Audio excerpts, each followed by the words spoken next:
Ilong and Lasting Love. Narito. Handa na siyang ibulgar ang nararamdaman o sakit at selos sa mapait na relasyon dahil sa ilong. Nits, humarap ka na!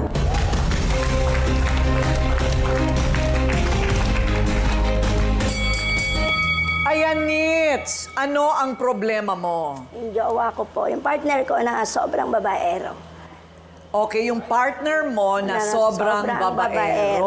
Na babae na nga, babaero pa rin po. Ayun. Walang magawa. Teka muna, pag babae ba, hindi pwedeng maging babaero? Ate Coring, parang hirap kasi babaerong babaero. Di ba babaerong babae? Oo. Babaerong babae. Pwede yun, di ba? Pero pwede naman po. Pwede Opo. yun. Yeah. So, matagal na kayong magjowa nitong Tagal na po. 11 years na po kami. 11 years. 11 years. Nagsasama. Ayun. Okay, so sa 11 years na yon, talagang marami na ba siyang naging babaeng iba? Marami na po. Meron na siya talagang ugali. Opo, ulit-ulit po. Since 2020. Since 2020. Opo. Oh, nahuhuli mo ba naman o suspetsa mo lang yon? Nahuli ko po. Nahuli ko po. Nung last time nga po. Nahuli ko po. Noong Paano? 2021, mismo nahuli ko siya sa bahay din ng babae. At pwede naman nagkukwentuhan lang. Ano ang ginagawa nila nung nahuli mo sila? Wala daw, nagkukwentuhan. Hindi po siya umaamin talaga. Sa tuwing nahuhuli ko, hindi talaga siya umaamin. At sa lahat ng pagkakataon na ikaw ay nagduda, wala ka talagang pruweba na nakita mo sa harap-harapang naghahalikan. Wala po nung Wala mga naman. nakaraan. Pero ngayon, ay ganun ba? Pero ngayon po, talagang meron. O, umaamin ba? Umaamin? Hindi nga rin po. Hindi rin. Okay. O, eto na, siste. Ito na ang siste.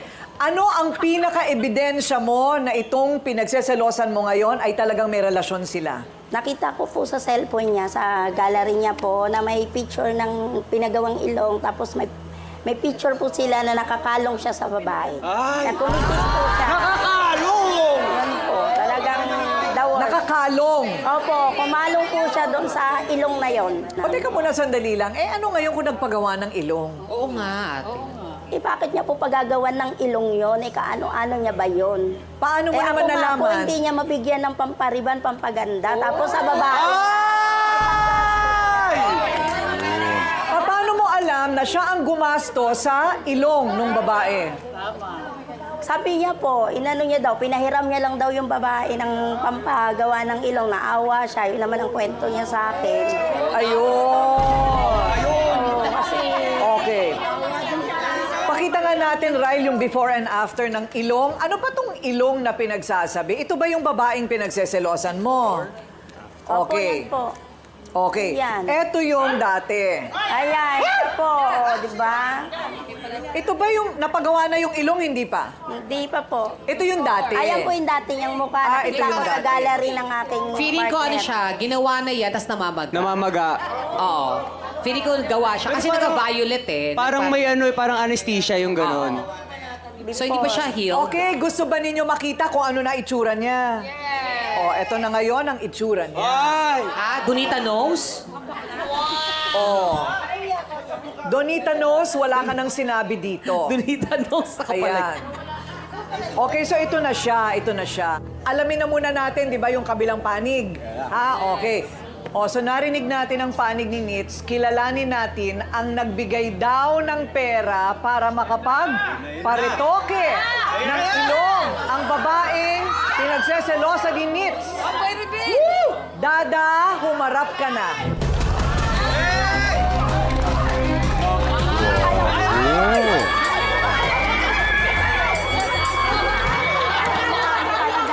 Galing ka ha, magaling ka.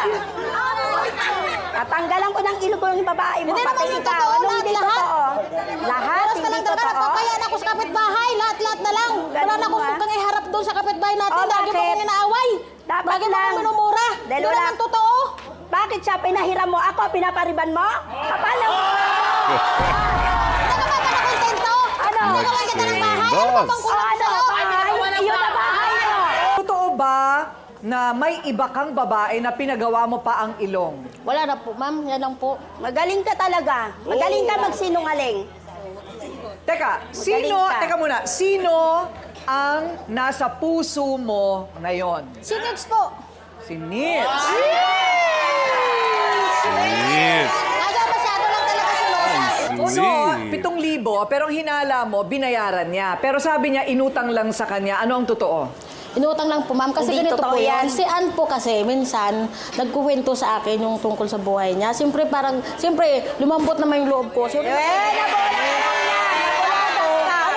ano ba yung maitulong ko sa'yo? Sabi niya, magpaparituki daw siya ng ilong kasi mag-apply daw siya ng trabaho, ma'am. Pero pag nakapag-sahod siya, unti-unti yan naman Sahod na wala kang trabaho. Mag-apply nga siya. Nabola ka Mag-apply mo. nga.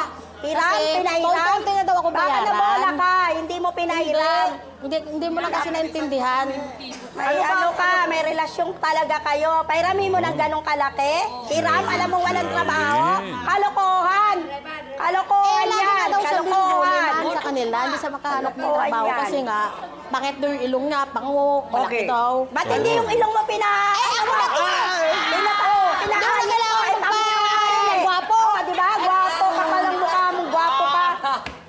Okay, Alam mo pa. pero sinasabi mong wala kayong relasyon. Wala po, ma'am. Ryle, ang ating mesa ng ebidensya.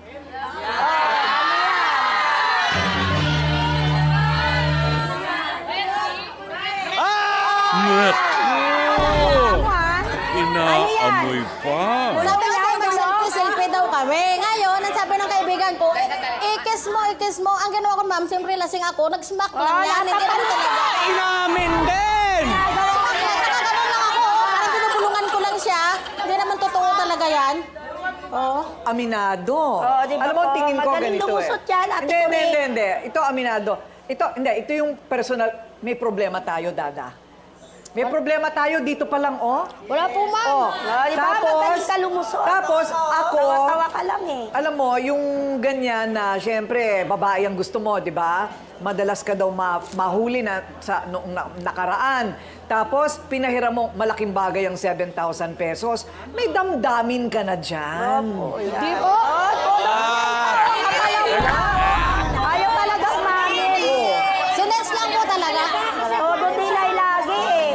Friendly bonding lang nga ba? O baka Parang naman, bond mo na. friends with benefits? Laruin nga natin yan mula sa saksi ng kaibigan ni Nitz. Christy, humarap ka na.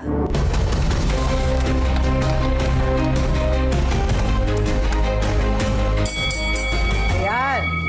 Ang talim ng tingin ni Christy kay Dada. Christy, ano ang relasyon mo kay Nitz? Best friend. Best friend, okay. So meron ba siyang dahilan para magduda?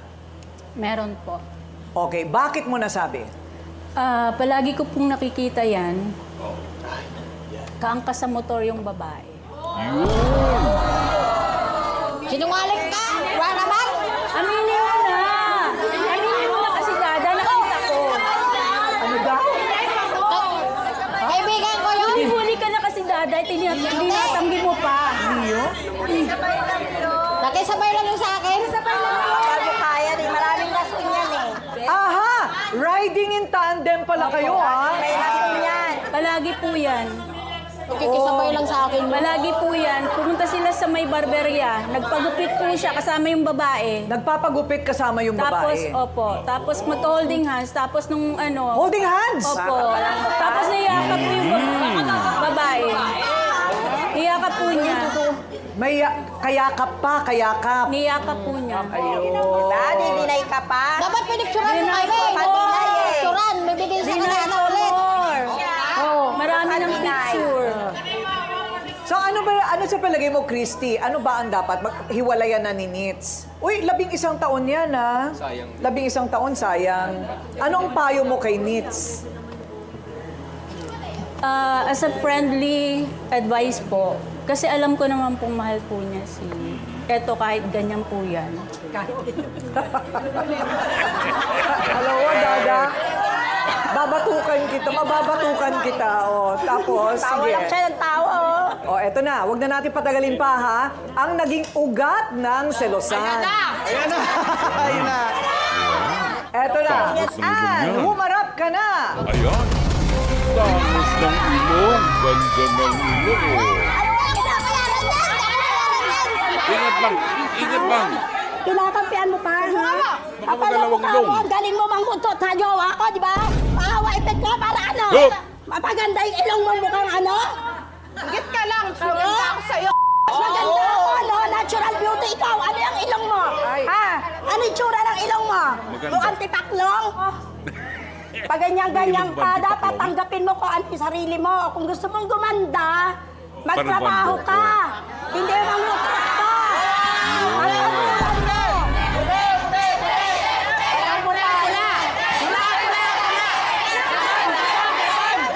Tawa ka pa ng tawa. Okay. So, Ann, eto na. So, hindi, alam nyo, sabi ko nga, yung pagpagawa ng ilong, ano lang yun eh. Ano yan, parang sanga lang yan, sanga. Ang tunay na ugat nito, may relasyon ba kayo ni Dada? Wala po. Wala. Okay. Puro wala, para kayo wala. Pagpunta sa ulo niya, nakita na nga kayo kasi. Para sa akin, magandang senyas yan, yung nagde-deny. Ibig sabihin, may pag-asa pa kayo. Mahirap yung opo, may relasyon po kami, tapos na usapan. Di ba? May pag-asa pa. Okay. So Ann, eto ngayon. May damdamin ka ba para kay Dada? Wala po. Eh ano lang? Damdamin mo operahan? Ano damdamin mo operahan? Wala daw damdamin sa'yo si Ann. Nasasaktan ka ba? Hindi po. Hindi. Tignan mo nga siya, tignan mo nga. Pero teka muna, Ann. Alam mo, anong smack? Bakit? Saan galing yung smack? Bakit may smack? Ann? Ano po lang yun? Friend. Ano, pre? Ba't may kalong? Ganyan na may kalong, pre? Nakakalong ka? Nakakalong? Okay. Hindi kaya, parang, hindi naman totoo na parang medyo inalembong mo siya para makautang Hindi ka. ma'am, ano Malamang. lang po yun. Nagkainuman po kami sa friend namin. So sabi po nung friend namin na, joke lang na ganyan-ganyan. Kaya po, Malusot ka pa, nakautong ka nga ng 7,000. Bakit sa palagay mo sobre yung pagseselos ni Nit? Siguro kasi talaga bang nagsasakayan kayo sa tricycle magkasama?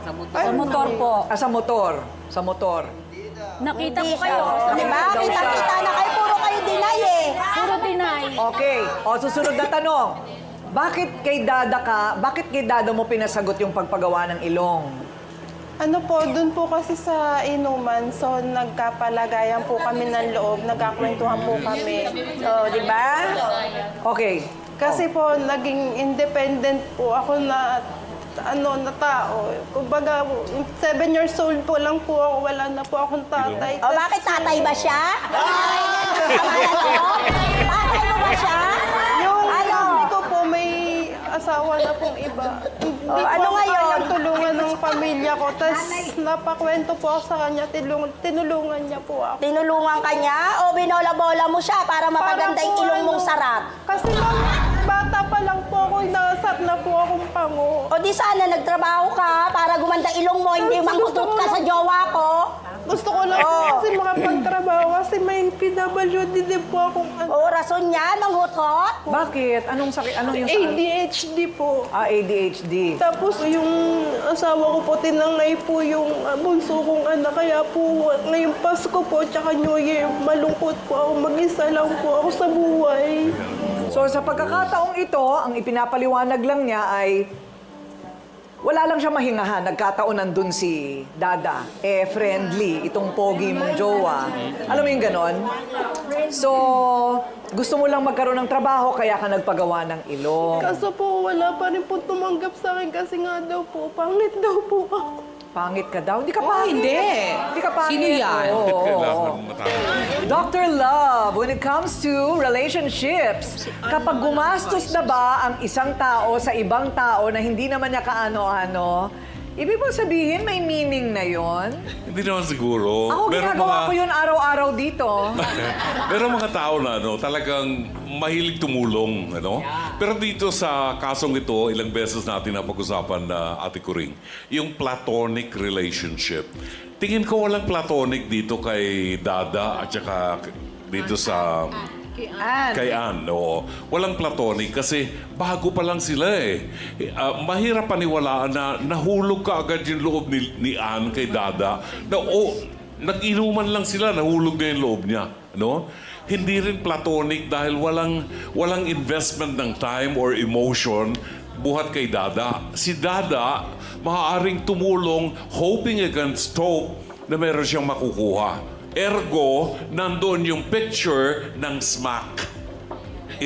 May kapalit. Di ba?